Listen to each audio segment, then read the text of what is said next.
Hello again, ladies and gentlemen. I'm Joe Hendy, the Android Authority app guy. After the intro, we'll take a much closer look at the new Google Music.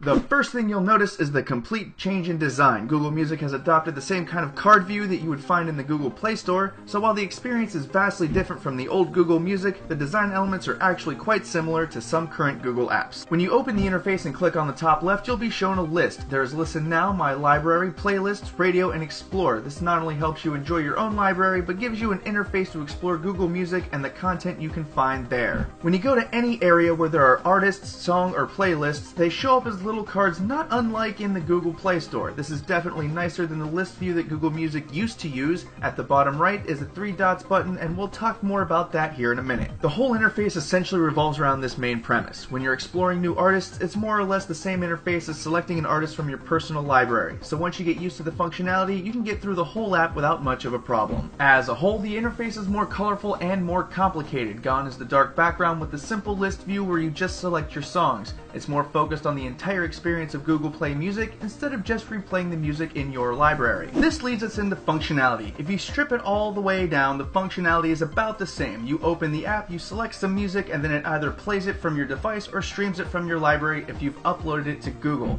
If you can still use the Play Music for everything that you could before, nothing has been removed. However, the big improvements come from all the additional stuff you can do. You can now browse music directly from the Google Play app rather than being required to open the Google Play Store and browse that way. So you no longer need 2 applications to get the full experience of Google Music. That said, the biggest change is how it rolls the personal Play Music experience and the Play Music Store all into a single experience. You cannot enter one part of the app without all the other parts following you. You'll be recommended music based on your playlists and radios, and you'll be shown your own music when exploring new stuff. The last basic feature we'd like to cover before we get into the paid stuff is the radio function. You can create radio stations based on an artist in your library, so if you like the band Local H, you can create a station and it'll play music from the same genre as Local H. You can also create stations based on albums, songs, and even genres. Of course, it would be irresponsible if we didn't mention the most talked about new feature of Play Music, the subscription service. For now, it's $7.99 if you sign up before June 30th, 2013, and presumably $9.99 a month after that.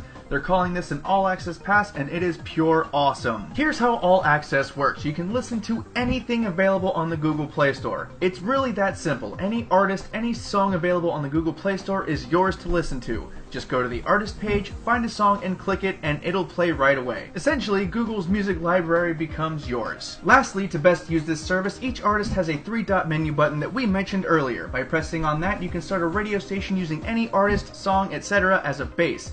Thus, you can launch a radio station from anywhere and listen to music immediately. Overall, the new Play Music experience is amazing. It's finally grown up into a full-fledged Google service, and it's one that all music lovers can appreciate.